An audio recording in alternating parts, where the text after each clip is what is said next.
Hey, what's going on? I'm Monz, and this is Monz on the Mic, where we cover all the chaos that is unfolding in the country. If you're into chaos, please check out my book, 20 and Out. It's available on Amazon in hardcover, paperback, and Kindle. It's a bunch of stories and compilations of the chaos that I experienced in 20 years as a New York City police officer and later detective.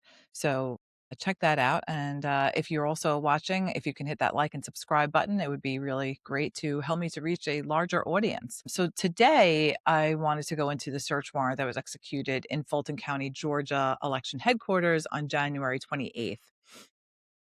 I've read the affidavit, and there are some allegations made and acknowledgments made that indicate there absolutely was voting irregularities and possible cheating going on at polling locations in Georgia. There were five allegations made, which provided probable cause to a judge that there were voting irregularities, and around eight witnesses named in the affidavit but redacted. And they stated that their professional opinion indicated that something very wrong occurred with thousands of ballots with the election of Trump versus Biden in 2020.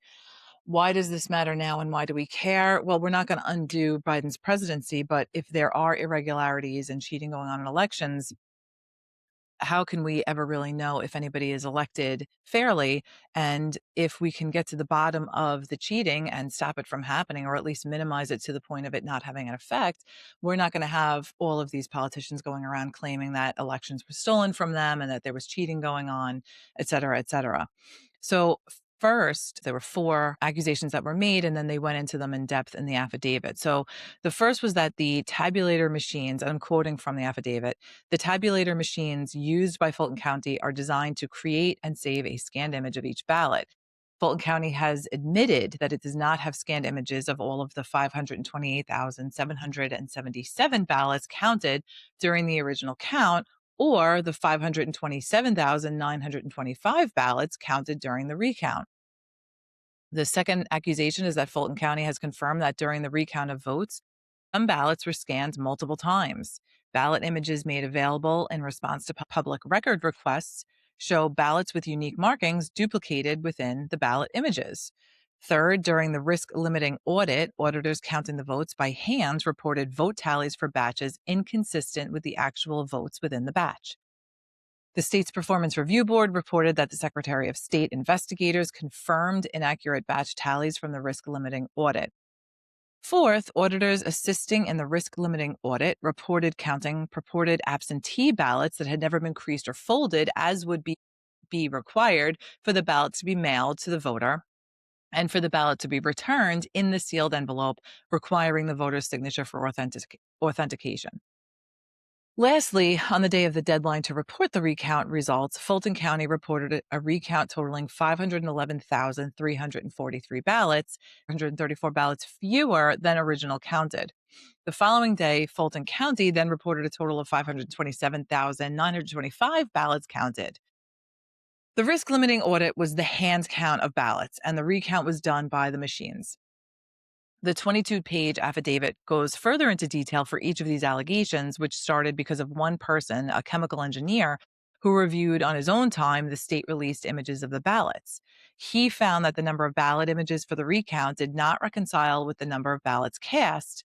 There were 17,852 missing ballots. He filed a complaint with the Georgia State Election Board, and that is what got this whole ball rolling. During the investigation, the state issued a letter of reprimand to Fulton County. Witness 2, who served on the Georgia State Election Board, then goes in to investigate this accusation further. She reviews the ballot images and notices that secure hash algorithm was missing, which is a problem because every ballot that's scanned produces a corresponding secure hash algorithm to guarantee that the original ballot hasn't been modified.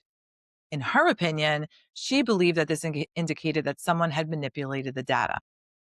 She also noted that there were modification dates past the 2020 election, which there shouldn't be. The Georgia Secretary of State conducted a recount and found that the physical ballots matched the total and said that it was possible that the missing images were stored in a memory card and maybe it wasn't uploaded correctly or the file was corrupted. A fifth witness who reviewed the original ballot and the recount ballot images found that the only missing ballot images were from in-person computer-generated ballots. Those in-person ballots, if two people vote exactly the same, only one QR code is generated for both of those ballots. So that could explain for the missing ballots. Then they reviewed the tabulator tapes, which are printed from each voting machine, and it tells how many votes each candidate got from that machine and how many vote totals were counted. This is considered the holy grail for the final count, according to the affidavit. This guy, Clay Parikh, who does cybersecurity and testing for voting machines, takes a look at all of these numbers. His review in the affidavit showed that there was one tabulator that was used to close 15 tabulator machines from 12 different locations. Clay believes that this quote shows that the memory cards were removed from the original tabulator and put in another tabulator to print out the closing tabulator tapes, end quote, basically manipulating the vote and just having the same vote for all of these machines. Other machines showed that the tabulators were tampered with as well, and it was all done from in-person early voting locations. They also found that absentee ballots, which should have creases in them since they have to be folded to be mailed, were in pristine condition, meaning they had no evidence of ever being folded. In one batch of ballots out of 110 ballots, 107 had the same exact votes for each candidate and no folds on any of the ballots, meaning that they aren't actually mailed in. The entire process in Fulton County, at best, is extraordinarily sloppy. At worst, it indicates that someone was adding votes to the total. The government contends that they need to seize the election records to, quote, corroborate the analysis that evinces that election records were destroyed and or the tabulation of votes included materially false votes, either through duplicated scanning of specific ballots, interjection of pristine ballots, or other methods. Fulton County says that the claims were already investigated and rejected and that the warrant was woefully short on proof of wrongdoing. There is also concern from them that the federal government is interfering in local elections, and Fulton County has sued to get the ballots back. I think when you're trying to clear through the muck of their election procedures and their process, it's so muddled, maybe intentionally so, that a legitimate audit needs to be conducted and they need to review their procedures to fix all of these problems so future elections won't be questioned. I understand why they don't like the federal government requesting the ballots. However, if they contend that there are no nefarious actions, why not just let the government go on their witch hunt for criminal acts? If there isn't anything there, then it's all quelled. I would say, here you go. Look through and try and find manipulation of votes. Good luck. And then next time when the government wants to make an accusation, I would say, hey, you messed with the votes the last time and you found yourself that we didn't mess with the votes. So what are you back here barking up the same tree again? But since this entire election process in this county is such a mess, they really need to allow someone not from the county to look at the votes and figure out what happened. When I worked at the polling locations, I was there for the old machines, the ones where you pulled the bar and the curtain went across behind you and you click on the person that you want to vote for, and the machine does the tabulations. At the end of the day, all we needed to do was go behind each machine, and there were little boxes that read the numbers for each vote. And you would just make sure that the person wrote down the right numbers on the machine for each person that was running. And then the machine was locked so that the numbers couldn't change. And in less than a half an hour, we could figure out the total number of votes from each machine and then add it up for each candidate. With the new machines, it was a total disaster. I remember the first time those new machines were rolled out, it was the biggest mess and confusion. I didn't even understand why it would be such a confusing process. Printed receipts would come out. They were confusing to read. I had to intervene several times because I saw they were tabulating the votes incorrectly, copying from the receipts from the machine onto the actual voting paperwork that would be looked at later on. It was just a complete mess. The first election, I was at that polling location until well after midnight watching these people try and figure out what the hell the receipts said. Confusion, different procedures for different types of voting alone just leads to errors. Additionally, you have the absentee balloting that has been known to be ripe with fraud. That's why many countries don't even allow absentee balloting, because they know that it just messes with the actual voting tallies. In 2005, the Carter-Baker Commission, which was a bipartisan committee, found that absentee balloting remains the largest source of potential voter fraud. Some claim that the instances of fraud do not affect elections, but those studies were done when absentee ballots were a rare occurrence. It wasn't a vast majority of the votes. With COVID, absentee balloting became basically the norm. With increased use comes increased fraud. Either way, once these ballots are counted and compared with the actual results Fulton County obtained, we will eventually know what the deal is and if there's fraud or if there's not. It should be noted that in the 2020 election, 32 voting locations in Fulton County received bomb threats on election day and were temporarily closed. There was also a burst urinal. You remember the burst pipe story? In the State Farm Arena where the counting was being done, leading some people to surmise that during the evacuation, it is possible that ballots were double counted or replaced. In this chart from the Secretary of State from Georgia, you can see the vote totals jump at around 4 a.m. in favor of Biden. Some say it's because that is when the absentee ballot voting was completed, but as we know, absentee ballots are ripe with fraud. 4 hours after the polls closed, Biden dropped from receiving 47% of the votes to 45% of the votes. After 8 hours, it jumped back up to 49% of the votes. In Michigan, around 4 a.m. again, we see another jump, which flipped the lead from Trump to Biden. Again, with the reasoning being, well, we completed the counting of the absentee votes and they were all for President Biden. Wisconsin saw a similar pattern with a major update from Milwaukee County absentee ballots around 3 a.m. on November 4th, adding approximately 168,542 votes. 85% of those was for Biden. That flipped the lead. The final margin was that Biden won by 20,000 votes in Wisconsin. According to 538, which is a data-driven journalism organization, they stated that we have data for only 15 of the 50 states, but it tells a consistent story. Biden won the absentee vote in 14 out of the 15 states, all except Texas, and Trump won the election day vote in 14 out of the 15, all but Connecticut. Quote, indeed, Trump won the in-person vote in deep blue states like Hawaii by 71%. He even won the election day vote in Biden's home state of Delaware, though it was extremely close there. Firstly, Biden won the absentee vote in reliably red states like Arkansas, 61% to 37%, and South Carolina, 60% to 39%. If we had data for all 50 states, we would likely see Trump winning the election day vote in almost all of them and Biden winning the absentee vote in all of them. So they provide you with a bunch of charts, which are very interesting to read. And I encourage you to go onto their website on your own and take a look at the charts that they provided. So, for example, they look at a bunch of states. In the 2020 election, Biden versus Trump, you had Pennsylvania absentee ballots, 76% were for Biden and 23% were for Trump. On election day, however, 65% of voters voted for Trump. That gap is an 85-point gap. So the absentee ballots in no way follow what the election day actual votes were. In Maryland, you also have an 83-point gap from Biden getting 81% of the absentee ballots and Trump getting 57% of the actual in-person ballots on election day. Hawaii, same thing, 77-point gap. North Carolina, 75% gap. Biden received 70% of the absentee ballots and Trump received 65% of the actual in-person voting. Rhode Island, 70-point gap.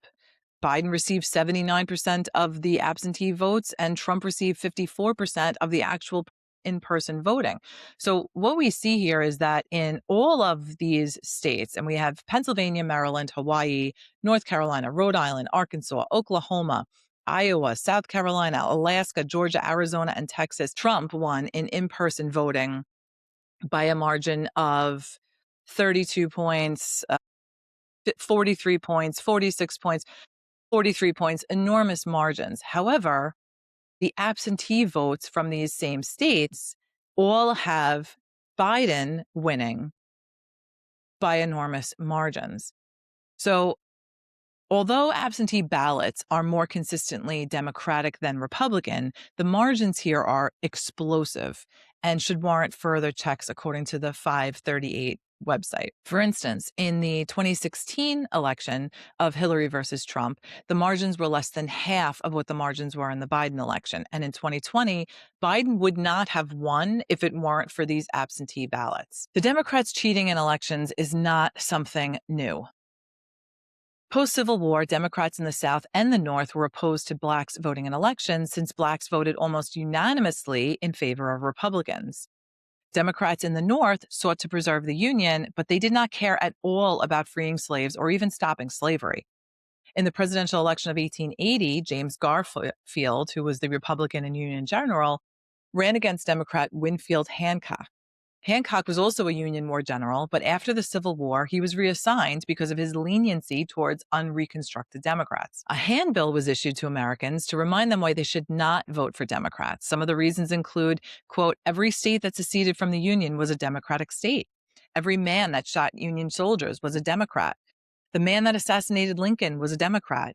Every man that sympathized with the assassin, every man glad that the noblest president ever elected was assassinated, was a Democrat, end quote. The Democrats even then used violence and riots to intimidate the masses and force their view onto the public. The New York rioters instigated massive riots in New York against blacks. It was run by the Democrats, and they killed at least 1,000 blacks.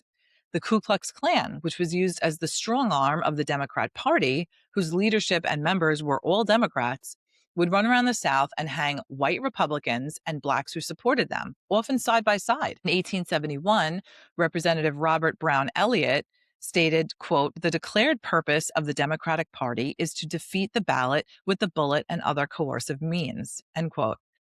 The Ku Klux Klan was the coercive means. Through cross burnings, church burnings, beatings, rapes, murders, blacks were intimidated from voting. The federal laws and amendments that were passed by Republicans to allow blacks to vote and own property were ignored by the Democrat-controlled South. Blacks who had been elected to office as Republicans in the South, like Hiram Revels from Mississippi, he was the first African American to serve in the U.S. Senate in 1870 to 1871. You had Joseph Rainey from South Carolina. He was the first African American to serve in the U.S. House of Representatives from 1870 to 79. Jefferson Long from Georgia was the first Black representative from Georgia, 1871 to 1873. Robert DeLarge from South Carolina, he was elected to the House in 1871.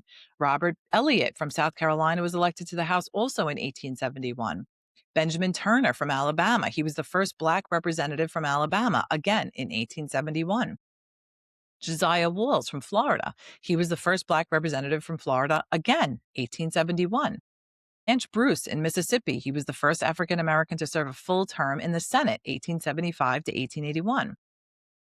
These were all Blacks who were elected to office by fellow Black Republicans. They were Republicans. But what happened was they were all eventually removed from office because the Democrats in the South gerrymandered and repressed Black voters. The Democrats also used other methods like the poll tax, which meant you had to pay to vote because most Southern Blacks were poor and couldn't afford to pay the tax. They used literary tests to demonstrate a certain level of knowledge before being able to vote. They wouldn't ask questions to see if you could read. They would ask questions like, where do presidential electors cast ballots for presidents? They would require these questions to be answered correctly to be able to vote. A third method of voter suppression was grandfather clauses, where only those individuals could vote if their grandfather or father had been registered to vote. Black codes, which were later come to be known as Jim Crow laws, were also adopted to prevent Blacks from even being able to work or appear in society if whites were around. And all the time, ever threatening, was the Ku Klux Klan, who would work as a mob and lynch anyone who wouldn't follow the rules, whether it be white or Black. Democrats repealed the laws that protected Black voting rights and repealed the laws that punished Klan members who committed violence. And this was all after the Civil War. The Supreme Court also affirmed Plessy versus Ferguson, which cemented the allowance of segregation. Remember, separate but equal? That came from Plessy versus Ferguson. The Supreme Court has made many mistakes when they interpret the Constitution, as they did recently with the tariff, but we'll get into that later. Woodrow Wilson, who was quite possibly one of the worst presidents we have ever had next to Johnson and FDR, featured the movie The Birth of a Nation in the White House. It was the first movie shown in the White House. The movie was pro-Ku Klux Klan and was based on Wilson's own book, History of the American People. Wilson supported the Ku Klux Klan. Between 1882 and 1964, 3,446 Blacks and 1,297 whites were lynched by the Klan. Republicans attempted repeatedly to pass anti-lynching legislation, but were blocked every time by Democrats. It wasn't until President Truman, who advocated for civil rights and desegregated the military, there was actually a change in the system, but it was still nearly impossible to change the mind of most members of the Democratic Party. And they put a stop to most of his proposed changes. Blacks continued to vote strongly for Republicans like Dwight Eisenhower, who attempted to have a civil rights bill passed in 1957. Democratic Senator Strom Thurmond filibustered the bill, talking for over 24 hours to block it from being voted on. It was Republicans who voted overwhelmingly for the Civil Rights and Voting Act in 64 and 65, with Democrats still dragging their feet, the majority voting against the bills. These acts stopped all of the attempts by Democrats to suppress Black voters in the South. So, for those of you who believe that it is the Republicans that are the party of violence and Black suppression, you have been lied to, and that is factually wrong. Quite the opposite is true. It is the Democrats who have been historically been the party of violence utilized to suppress freedom. They are still doing it today with Antifa and these blue-haired liberals being their Ku Klux Klan violent arm, threatening anyone who doesn't conform to their beliefs. Free speech for everybody, but only if you believe in what I believe in. As the Republican Black leader, Representative Robert Elliott said, quote, "I am the slave of principles. I call no political party master. I have ever most sincerely embraced the representative ideal, not indeed as represented or professed by any party, but according to its real significance as transfigured in the Declaration of Independence and in the injunctions of Christianity." End quote. Countless founding fathers and great leaders in our early history are quoted as making statements similar to this. If our citizens elect leaders who have questionable moral character, who turn against God and Christianity, our country is doomed to be destroyed from within. They are not wrong. So we see the same tactics that were being employed throughout the 1800s and into the mid 1900s by the Democrat Party is still being employed today. They've cheated before in elections, and it seems that there is plenty of evidence to show that there was cheating being done in the current election. If you also look at the charts from 2016, when Trump ran against Hillary, the margins are very similar. If the state on election day went Democratic, the absentee ballots in most cases, except for maybe a handful, also went Democratic. We see the exact opposite in the election of 2020 with Trump and Biden. For example, in 2016, the absentee ballots in Oklahoma supported the Republicans, and Election Day supported Republicans. In Hawaii in 2016, absentee ballots supported Democrats. The majority on Election Day supported Democrats. Same thing with Rhode Island. In Delaware, the absentee ballots in 2016 supported Democrats, and the in-person voting supported the Democrats. However, we see that except for Texas, all of the absentee voting on Election Day in 2020 supported Biden, and all of the same states on Election Day supported Trump. So when you have absentee ballots that do not also mirror what the Election Day votes are, we have suspicion of a problem here. The pattern doesn't match. So I think there's plenty of evidence to show that the absentee ballots were used and manipulated to favor one particular candidate over another. So I am absolutely for one day. It should be a national holiday. Everything is closed. Your only job to do that day is to vote. You vote in person, no early voting, absentee ballots only if you're going to be out of the country or you can't physically get to the polling locations. And that should be the extreme minority. And for military, everybody goes to the polls on election day. You have nothing else to do except to go to the polls and vote. And that's how it should be, so that we know that we have a fair election. And you need to have voter ID. The SAVE Act has to be passed. You have to have voter ID so that we know who you are and you're voting for yourself and not somebody else. As far as the Dominion and Smartmatic voting machines, there's, I think, a lot of confusion with what happened with these voting machines and who they are. So I just wanted to do a quick rundown on what each company is. So Smartmatic is a multinational company that was founded in 2000 in Florida by Venezuelan engineers. Now it's currently headquartered in London with global operations. The Dominion voting machines, a North American company, primarily USA and Canada focused, they were founded in 2003 and they're headquartered in the United States, and they historically have Canadian ties. Now, Smartmatic is a multinational company that specializes in electronic voting systems, and it has ties to Venezuela, primarily through its founding, early operations, and election contracts in the country. The company was founded in 2000, like I said, by three Venezuelan engineers, Antonio Mujica, Alfredo Jose Anzola, and Roger Pinate, who began collaborating in 1997 while working at Pana Group Corporation in Caracas, Venezuela. It was officially incorporated in Delaware, but initially headquartered in Boca Raton, Florida, with early development and operations rooted in Venezuela. In 2012, the company moved to London, where it remains today. The company's breakthrough came in 2004 when it was selected by Venezuelan authorities to provide voting technology for the recall referendum on President Hugo Chavez, marking its first major contract. Prior to this, in 2003, a related Venezuelan software company called Bitsta, which was co-owned by Smartmatic's founders, received a $150,000 investment from a Venezuelan government agency in exchange for a 28% equity stake and a board seat, which raised concerns, obviously, about potential governmental influence. Smartmatic was part of a consortium that included the state-owned telecommunications company CAN-TV for the 2004 election. Over the next decade, Smartmatic provided technology and services for 14 national elections in Venezuela, including innovations like biometric voter authentication in 2012.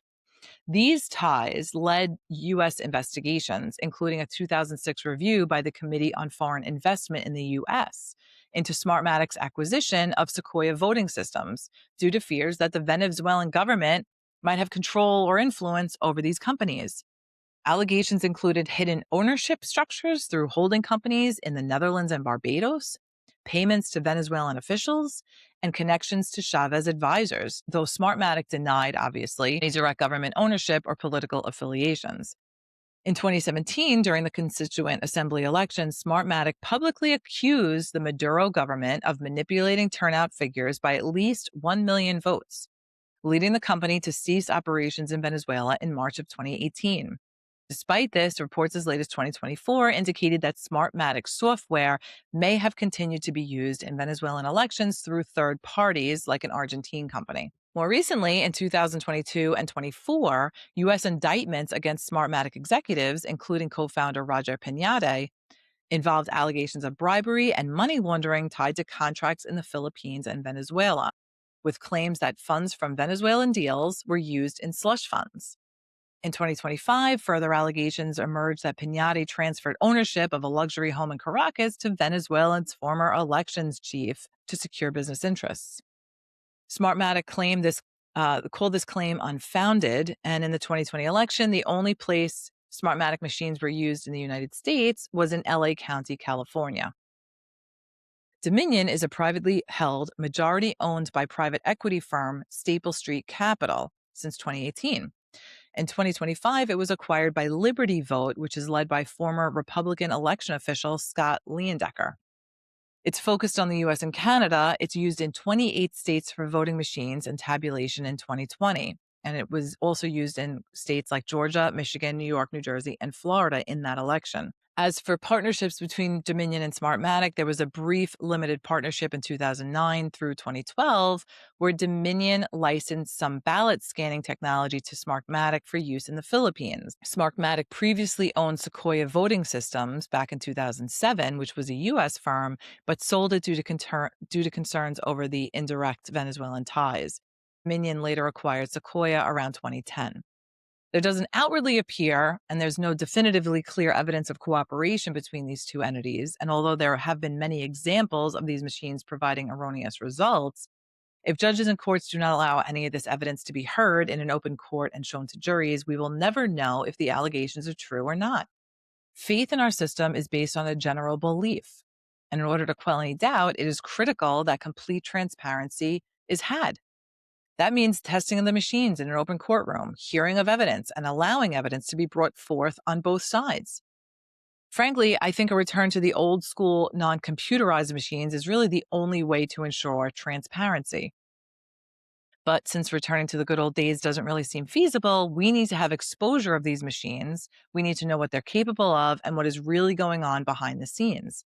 Hopefully, the completion of the warrant for the Fulton County election will be returned soon with clear evidence that there was corruption or there wasn't corruption, and then we can move on from there. And since we're talking about elections, I also wanted to clarify why we have the Electoral College and why our founders put it in the Constitution, Article 2, Section 1. There is constant talk that the Electoral College should be abolished, but I think it's done by people who don't really understand the purpose of it and why it's there.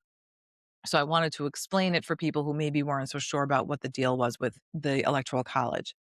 The founders understood that a democracy will be all about 51% of the population. 49% of the population, their voice is never heard in a true democracy. The mob is always going to rule. That is why we are not a democracy. The United States is a constitutional republic, even though plenty of politicians love to call our country a democracy. We are not. A constitutional republic allows for all states, regardless of their size, to have fair representation. The Electoral College was the ingenious method whereby even those in small states can have their voice heard. Every state gets 2 electors for its U.S. senators, plus electors based on their population, which is the number of seats they have in the House. So even small states will have at least 2 electors and have a voice in elections. Since to be elected president, you need to have 270 electoral votes. The Electoral College reflects the idea that the U.S. is a union of states. It's not one national mass amount of voters. In a democracy where you have the popular vote decide the presidency, larger states with the larger populations will dominate because they have more people. Let's take a smaller example of that. How about New York City and New York State? In New York State, the total population is about 19 million people. New York City alone has 8 million of those people. So almost half of the population of the state resides in just New York City. So if I were running for governor, for example, I would spend most of my time campaigning in New York City, ensuring that the residents of New York City are heard and they get what they want. That way I get their vote. The smaller counties in upstate New York, like Hamilton County, which has only 5,000 people, will never be heard. Their needs will never be met because their votes are barely a percentage point of what I need to be elected. I will pass laws that benefit New York City and maybe are harmful to the people in Hamilton County. However, if Hamilton County is worth, let's say, 4 electoral college votes and I need 100 votes to win the governorship, then I will have to campaign in more areas than just New York City because New York City alone will say provide me only 25 electoral votes. So I'm going to have to go to Hamilton County and hear what their issues and needs are and have an answer for them in order to gain their vote. The same is true in our country, just on a more massive scale. If we just went by the popular vote, presidential candidates would only visit Texas, California, Florida, New York, and Pennsylvania. Rhode Island, Iowa, Colorado, the voices of those constituents would never be heard because I wouldn't need their votes to win. This is why we have the Electoral College, because all democracies eventually fail. The founders studied this and they understood it. But with the Electoral College, every state matters to get to that golden number of 270. Smaller states aren't ignored, therefore all citizens are actually heard. I know that the Electoral College, I hear it all the time, it needs to be repealed, it needs to be removed, it's antiquated, and that's said by mostly Democrats who want the popular vote to have the weight. Why? Because big cities, which are the population centers, vote almost exclusively Democratic. They would have a never-ending supply of votes to keep them in power. It's not about what's doing right for the majority of the Americans, regardless of where they live, but it's about keeping their elite status active. The small-town farmers, the truck drivers, and most of America would never have their voices heard. Laws would only be passed to appease the needs of those in the big cities, and the needs of anyone else throughout the rest of the country would be ignored. Switching gears now, in previous podcasts, I had also spoken about Mamdani, who was the Muslim Democratic Socialist elected as mayor of New York City. I spoke also about Islam, its origin, its founding, and its beliefs. I recommend, if you don't know much about the religion, to watch my podcast titled Islamophobia, because you cannot understand the mindset of the followers of this religion unless you understand the truth, not the whitewashed version, but what is actually taught by the leaders of that religion. When Muslims move into an area, they come at first peacefully, desiring only to be a part of the society, to be treated as equal. Once they have amassed enough numbers through immigration or through their high birth rate, they run for office. Then they pass laws allowing for Sharia law, which is like the heart of the religion. Without Sharia, there is no Islam. They go hand in hand. You can't have one without the other.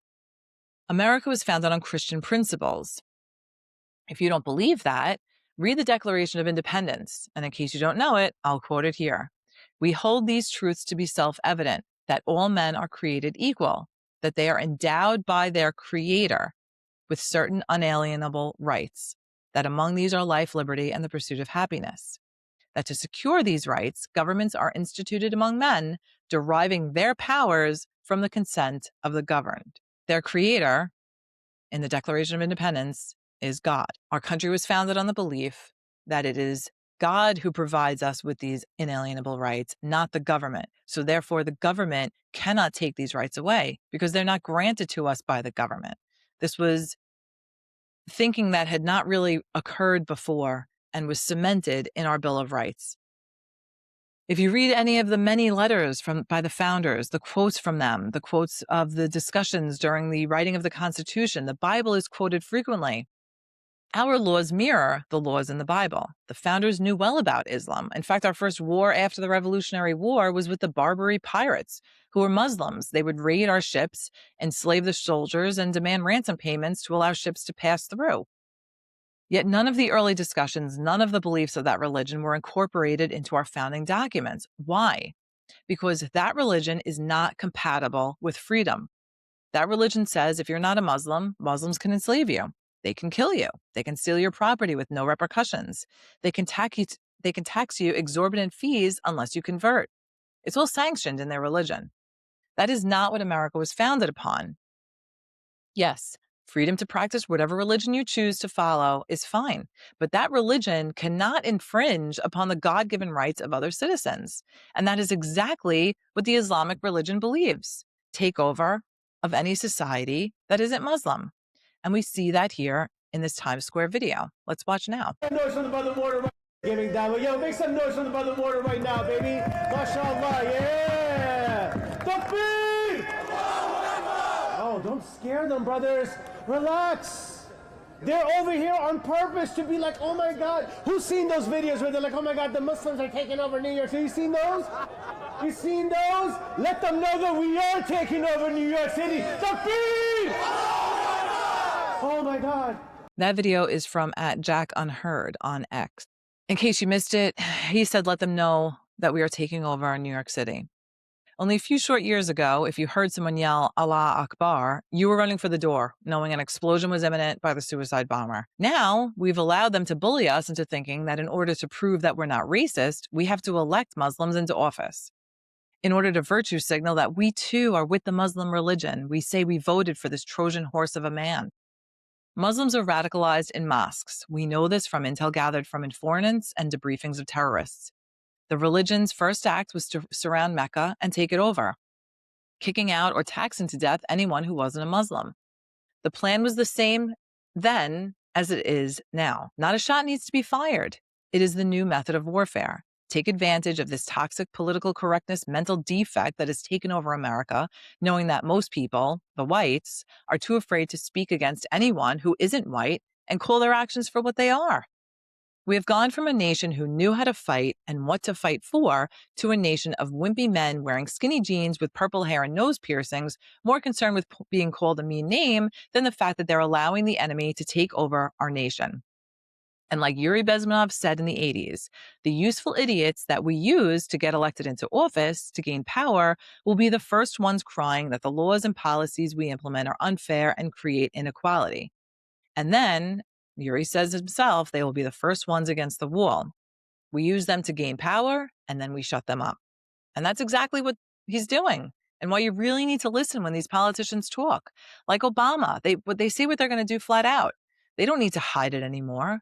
Obama talked about a fundamental change to America. We didn't need a fundamental change.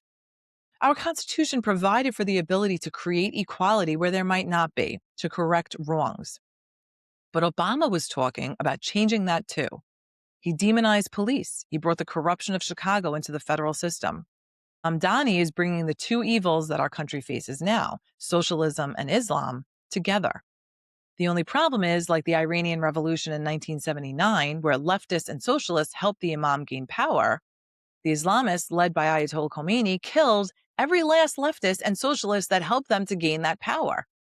Although many will think, well, that can't happen to America. It's 2026. Stop advocating for the murdering of innocent people. I'm not. I'm just bringing up to the point of the things that have happened in the past. And also, the Jews said the same exact thing in Germany in 1926, a mere 100 years ago. And it's happening already.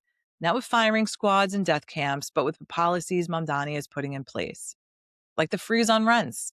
I went into this in my second podcast. Buildings require maintenance, insurance, mortgages have to be paid. All of this costs money, and costs go up. To counter that, the owners raise the rent. But if rents can't be raised now, where are the owners of the buildings going to get the money to pay for everything? They're not going to. The best option they have, sell the property.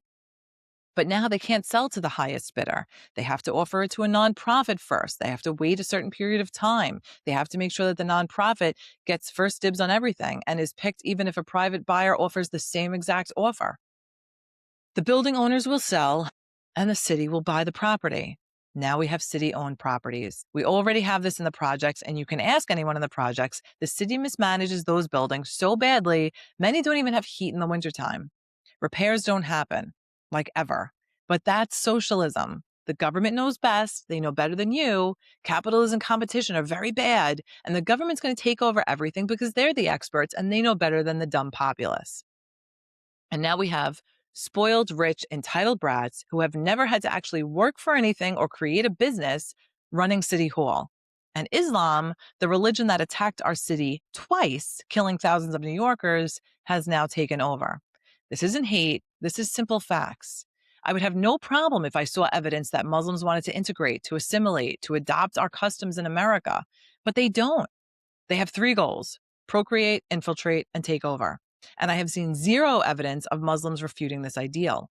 It will be interesting to see what happens when there are only Muslim-only sections where leftists have to give up their apartments to their Muslim brothers that they fought so hard next to.